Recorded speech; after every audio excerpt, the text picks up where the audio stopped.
السلام علیکم پیارے دوستوں آج کی اس ویڈیو میں ہم سلطان صلاح الدین ایوبی سے ریلیٹڈ 50 ایسے روچک تتھیوں کے بارے میں جانیں گے جن کے بارے میں آپ آج سے پہلے شاید ہی جانتے ہوں گے۔ دوستوں اگر ویڈیو پسند آئے تو چینل کو سبسکرائب کریں، ویڈیو کو لائک کریں اور اپنی اہم رائے کمنٹ باکس میں ضرور رکھیں۔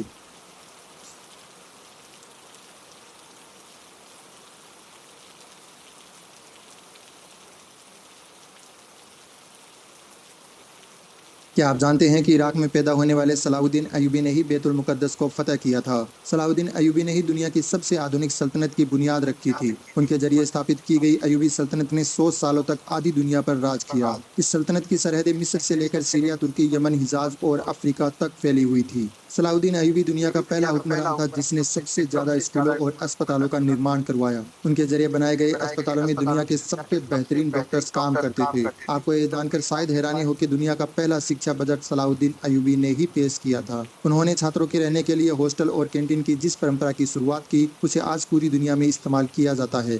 صلاح الدین ایوبی نے جنتا کا پیسہ کبھی خود پہ خرچ نہیں کیا، یہاں تک کہ انہوں نے اپنی زندگی میں کبھی ریشمی کپڑے نہیں پہنے۔ اتنی بڑی سلطنت کا مالک ہونے کے باوجود سلطان صلاح الدین ایوبی نے اپنی پوری زندگی ایک ٹینٹ میں گزار دی۔ سلطان صلاح الدین ایوبی کو اتہاس کا سب سے نیائے پریہ بادشاہ کہا جاتا ہے۔ ان کے دربار میں ہر ایک انسان کو آنے کی اجازت تھی۔ صلاح الدین ایوبی نے سپتاہ میں 2 بار دربار لگانے کی جس پرمپرا کی شروعات کی اسے آج بہت سے دیشوں میں استعمال کیا جاتا ہے۔ صلاح الدین ایوبی کی انصاف پسندی کا یہ عالم تھا کہ یہودی اور عیسائی بھی اپنے فیصلوں کے لیے ان کے دربار آتے تھے۔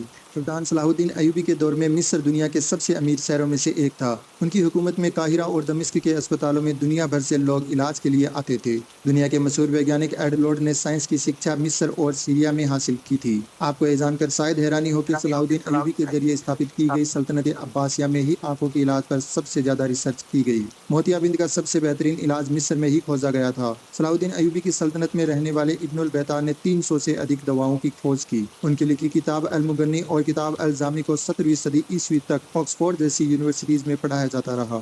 آپ کو یہ جان کر شاید حیرانی ہو کہ صلاح الدین ایوبی مصر اور سیریا کے پہلے سلطان تھے۔ انہیں اسلام کا ایک گھوشت خلیفہ بھی کہا جاتا تھا۔ بہت کم لوگ جانتے ہیں کہ صلاح الدین ایوبی نے ہی بیت المقدس کو فتح کیا تھا۔ انہوں نے ہی 1187 عیسوی میں صلیبیوں کو شکست دے کر مسجد اقصی کو آزاد کروایا تھا۔ صلاح الدین ایوبی نے مسجد اقصی کو فتح کرنے کے لیے 16 جنگیں لڑی۔ وہ ہر جنگ میں ایک محراب اپنے ساتھ رکھتے تھے تاکہ جب بیت المقدس فتح ہو تو محراب کو اپنے ہاتھوں سے مسجد اقصی میں لگا سکے۔ 1187 عیسوی میں جب انہوں نے بیت المقدس کو فتح کیا تو یہ محراب انہی کے ہاتھوں سے مسجد اقصی میں نصب کیا گیا۔ دنیا بھر کے خزانوں کے مالک اور آدھی دنیا پر حکومت کرنے والے سلطان صلاح الدین ایوبی کے پاس اتنا بھی پیسہ نہیں تھا کہ وہ زکوٰۃ ادا کر سکے۔ وہ اپنی ساری دولت غریبوں اور مسکینوں پر خرچ کر دیتے تھے۔ یہی وجہ ہے کہ سلطان صلاح الدین ایوبی کبھی حج نہیں کر سکے، کیونکہ اسلام میں اپنے خود کے پیسوں سے ہی حج کیا جا سکتا ہے۔ صلاح الدین ایوبی نے دنیا کی سب سے خطرناک جنگیں لڑی۔ انہوں نے دنیا کی سب سے بڑی صلیبی فوج کو شکست دی۔ اس فوج کا اندازہ اسی بات سے لگایا جا سکتا ہے کہ اس میں دنیا بھر کے 6 لاکھ عیسائی شامل ہوئے تھے، یہاں تک کہ یہودیوں کا ایک بڑا گروہ بھی صلیبیوں کی مدد کر رہا تھا۔